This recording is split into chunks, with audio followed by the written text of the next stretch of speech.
क्या हाल है दोस्तों। अगर आप लोगों को भी गेम प्ले वीडियोस देखने का शौक है तो मेरा एक दूसरा चैनल है ब्लडी सत्य गेमिंग। उसमें मैं गेमिंग वीडियोस डालता रहता हूँ। तो आज ही एक गेम डाला हुआ हूँ, उसकी लिंक वीडियो के डिस्क्रिप्शन बॉक्स में डाल दे रहा हूँ। इस वीडियो के बाद वो मेरे गेमिंग वीडियो को भी एंजॉय करना।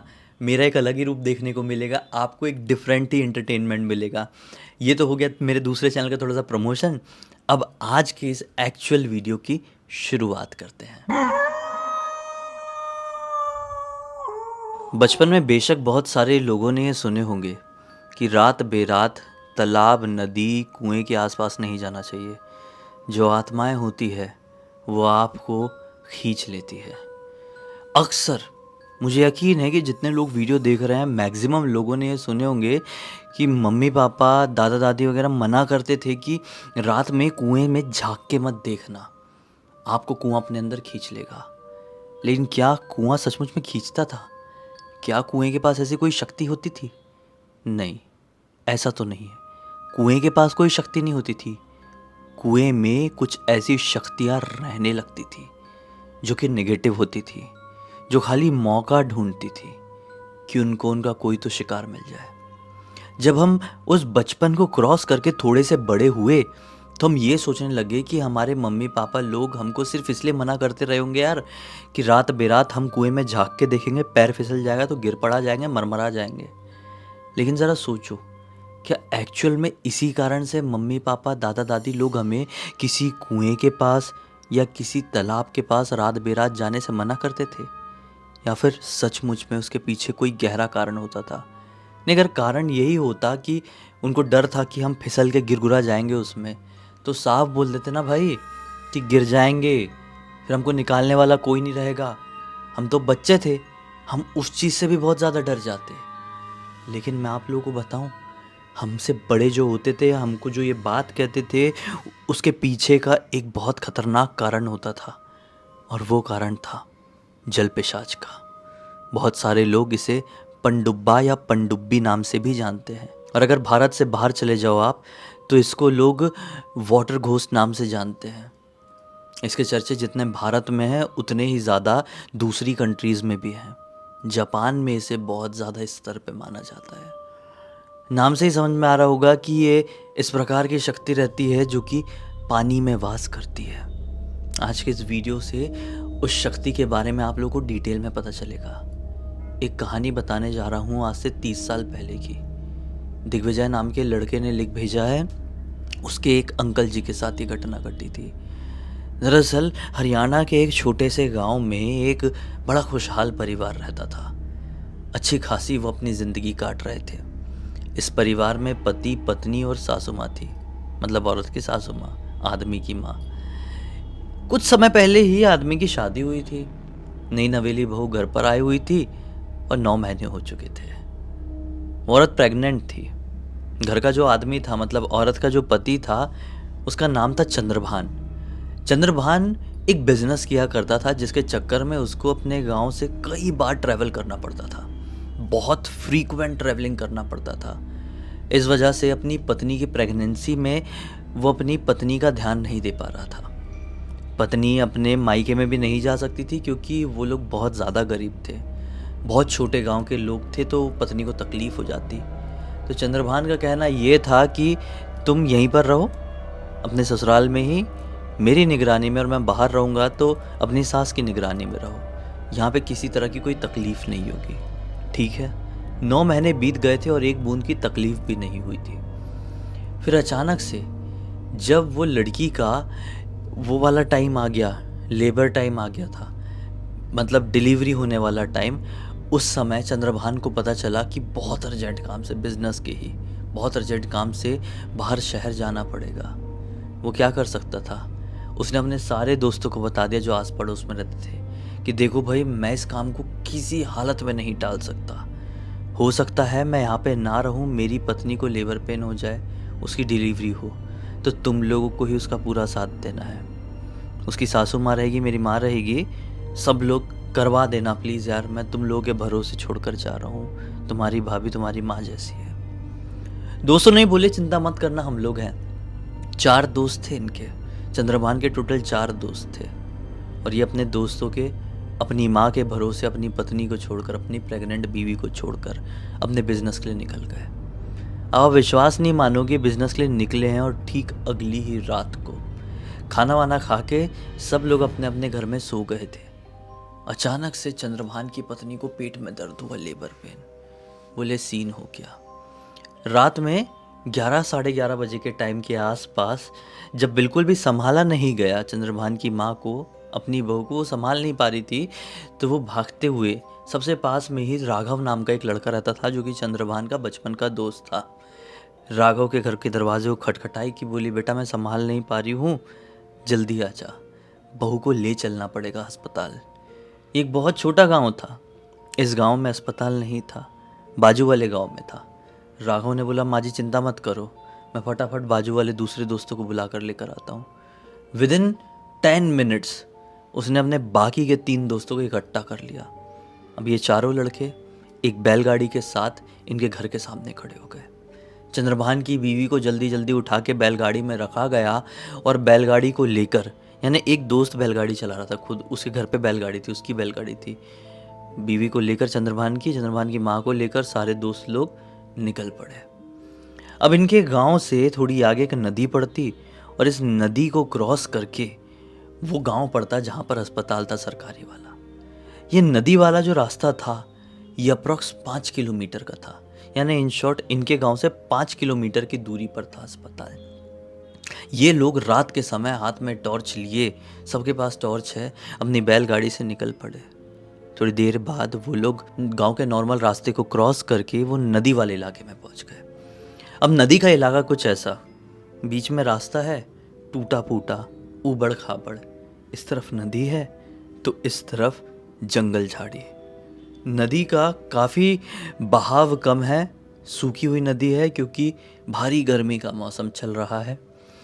कहीं कहीं पे जगह तो कुछ है ही नहीं, हल्का फुल्का पानी है और फिर आगे एकदम सूखा है। ऐसे ही लोग चले जा रहे हैं।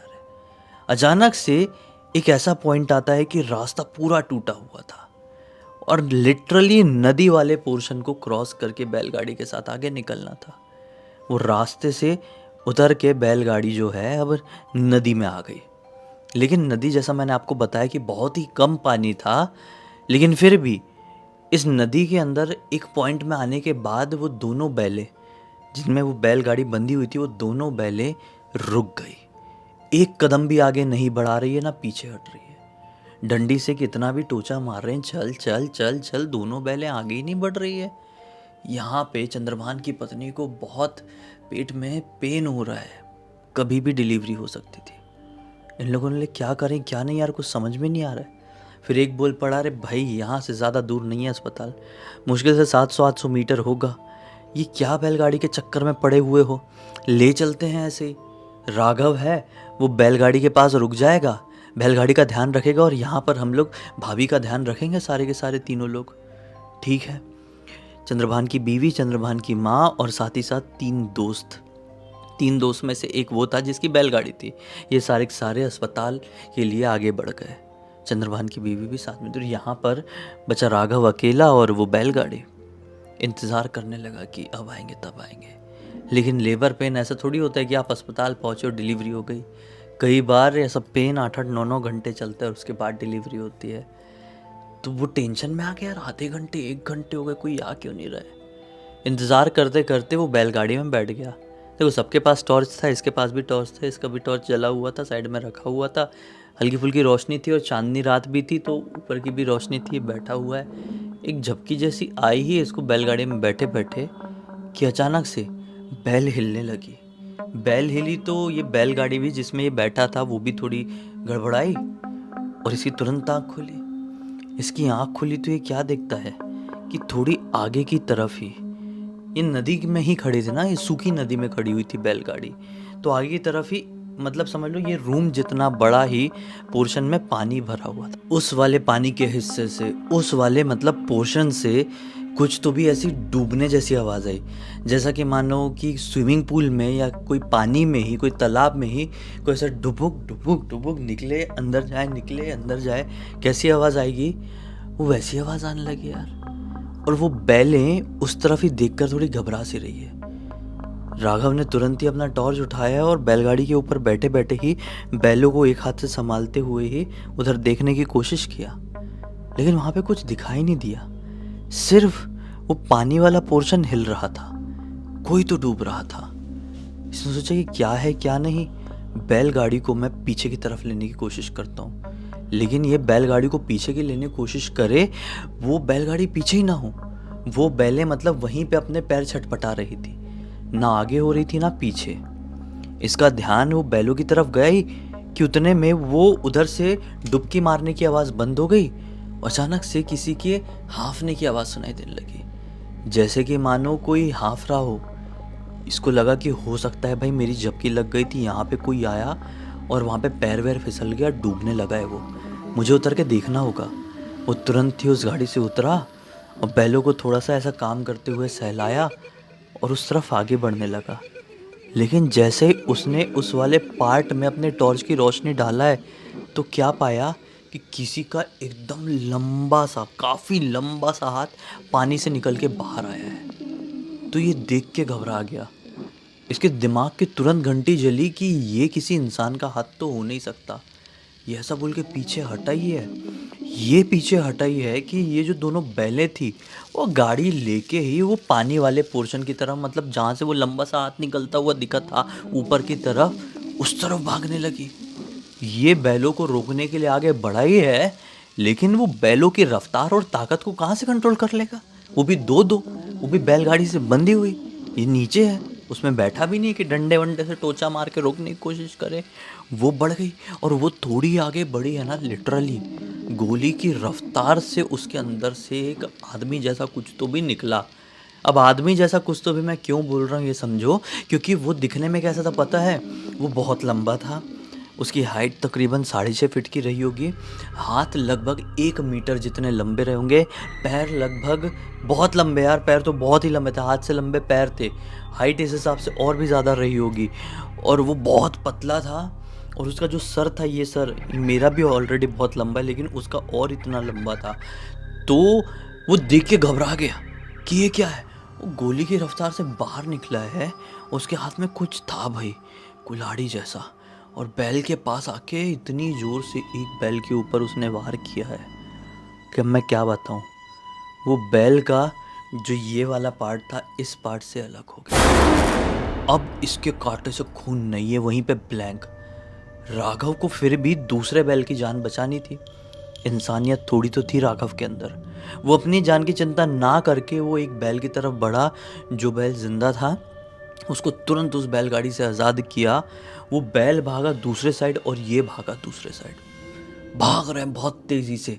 इसको नहीं मालूम बैल किधर निकल गया, क्योंकि अब रात थी, उजाला भी नहीं था कि इतना दिख जाएगा। वो बैल निकल गया और ये भाग रहा है, ये देख रहा है कि मेरे पीछे कुछ तो, मतलब एकदम चौड़ा जैसे मानो कि एक कंबल जैसा कुछ है, बड़ा सा ब्लैक सा, और पीछे भाग रहा है। ये पीछे देख रहा है, भाग रहा है, पीछे देख रहा है, भाग रहा है अपनी जान बचाने के चक्कर में, सामने नहीं देख पा रहा है अच्छे से। कि अचानक से यार लिटरली खौलता हुआ लोहा क्या होता है, वैसा किसी का हाथ इसके पैर में आया है सामने की तरफ से, और फट से नीचे खींचा है, और फट से नीचे खींच के घसीटते हुए थोड़े आगे पानी वाला हिस्सा था वहाँ पे ले गया है, और पानी के अंदर। इसको उतना ही याद है। अब वो क्या चीज़ थी क्या नहीं इसको नहीं मालूम।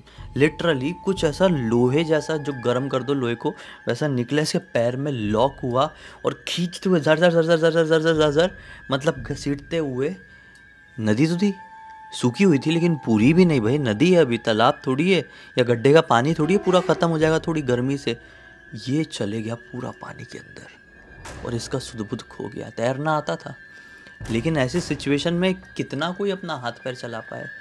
शरीर भी तो घबरा गया, दिमाग भी तो, मतलब पूरा साथ छोड़ दिया है इसने अपने आप का, ये सरेंडर कर दिया है। वापस से आँख खुली इसकी, क्या देखा कि अभी भी रात ही है। समय हमें के बारे में कुछ नहीं मालूम भाई, रात का अंधेरा है, लेकिन ये नदी के दूसरे किनारे में है। ये तुरंत देखता है तो साइड में दिखाई देता है नाग देवता का एक मंदिर, जो ना ही इनके गांव में आता था, ना ही वो हॉस्पिटल वाले गांव के अंदर आता था। ये नाग देवता का मंदिर ये दोनों गांव की सीमा के बीच में कहीं बना हुआ था, आउटर से इलाके में। ये उसी नाग देवता के मंदिर के सामने अपने आप को पड़ा हुआ पाया। मतलब वो नाग देवता का मंदिर ऐसा नहीं कि नदी से दूर था, वो नदी के किनारे से एकदम पास में था, लेकिन इसकी आंख खुली तो सामने मंदिर दिखा। ये समझ गया था मेरे साथ कुछ तो झोल हुआ है अभी, जो नॉर्मल नहीं पैरानॉर्मल है। वो सीधे मंदिर के पास, नाग देवता के मंदिर के अंदर हाथ जोड़ के, नाग देवता मुझे बचा लो, जीवन में जितना हो पाएगा उतनी सेवा आपकी करूँगा, मुझे आज बचा लो, ऐसा बोल के आँख बंद करके बस सरेंडर कर दिया नाग देवता के सामने, साष्टांग दंडवत प्रणाम। आप विश्वास नहीं मानोगे, सुबह हो गई। सुबह तक ये डर के मारे बेहोश हो चुका था। कोई आदमी आया रहा होगा भाई किसी वजह से मंदिर के आसपास, वो हॉस्पिटल के गांव वाला, उसने देखा इसको कि यार मंदिर के अंदर एक आदमी बेहोश पड़ा हुआ है क्या। वो तुरंत अंदर घुसा और उसको पानी वानी छिड़का, पानी वानी पिलाया, बोला क्या हो गया क्या हो गया। इसने इस आदमी को देखा और देखा कि सुबह हो चुकी है, मतलब सुबह होने वाला ये टाइम हो चुका है, तो उसके मन में डर कम हुआ और इस आदमी को पूरी बात बताया। बोला कि नाग देवता ने तुम्हारी जान बचा ली है भाई, इनका आभार जिंदगी में कभी मत भूलना, ये तुम्हारा जीवन दान है। नाग देवता बहुत कम लोगों को ऐसा आशीर्वाद देते हैं, तुमको मिला है। बस ये तुरंत ही वहाँ से उठा और हॉस्पिटल की तरफ गया है। हॉस्पिटल में जाके अपने दोस्तों से मिला। अभी तक लिटरली डिलीवरी हुई नहीं थी भाभी की। अपना पहले बॉटल वॉटल लगाया, ड्रिप विप लगवाया है, और दोस्तों ने बोले कि एक बार डिलीवरी होने दे, फिर बात करते हैं इस चीज़ के बारे में डिटेल में। बस फिर क्या था भाई, डिलीवरी हुई कुछ घंटों बाद और ये कांड पूरे गांव में, इनके वाले गांव में, जंगल में लगी हुई आग की तरह फैला। ये लोग लिटरली बाजे गाजे के साथ पूरे गांव के लोगों को इकट्ठा करके नाग देवता के मंदिर में आए हैं और बहुत बड़ी पूजा कराए, बहुत बड़ा कीर्तन कराए। 3 दिनों तक चला है महादेव का कीर्तन करवाए यहाँ पर। उस दिन के बाद से 30 साल हो गए हैं। वो मंदिर अब बड़ा हो चुका है, भव्य हो चुका है।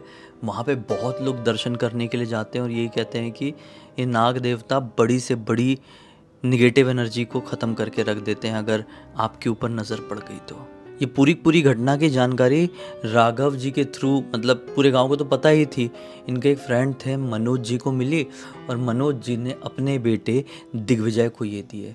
और दिग्विजय ने मुझे इंस्टाग्राम पर लिख कर भेजा और बोला कि सर पूरी दुनिया को बताइए कि इतना बड़ा चमत्कार हमारे गाँव में हुआ है, और ज़्यादा कोई और नहीं भाई, हमारे पड़ोस में ही रहते वो अंकल जी, उनके साथ। तो मैं आप लोगों के सामने ले आया। मैंने सोचा कि बताना तो ज़रूरी है कि ऐसी ऐसी शक्तियाँ भी होती हैं, इतनी खतरनाक भी होती हैं, लेकिन जहाँ पर भगवान का आशीर्वाद आपके ऊपर एक बार पड़ जाए ना, तो कितनी भी बड़ी कोई नेगेटिव एनर्जी क्यों ना हो, आपका बाल भी बांका नहीं कर पाएगी। अब इसी एक नोट के साथ इस कहानी का अंत करता हूँ। अब तक इस वीडियो को देख लिए हैं तो लाइक ज़रूर कर देना, चैनल को सब्सक्राइब करके बेल आइकन दबा के ऑल के ऑप्शन में क्लिक करना, क्योंकि इसी तरह के हैरान कर देने वाले खौफनाक वीडियोस डेली आप लोगों के सामने लेके आता रहता हूँ। इंस्टाग्राम की लिंक इस वीडियो के डिस्क्रिप्शन बॉक्स में मिल जाएगी, क्लिक करके डायरेक्टली वहाँ पर पहुँच जाना। और इसी तरह की कोई भी कहानी, टॉपिक या जानकारी आप लोगों के पास भी है तो लिख भेजना, हो सकता है मेरा अगला वीडियो कल आपके हिसाब से ही बन रहा हो। तो चलिए कल फिर से मिलता हूँ, तब तक के लिए बहुत बहुत धन्यवाद। आपका दिन शुभ हो।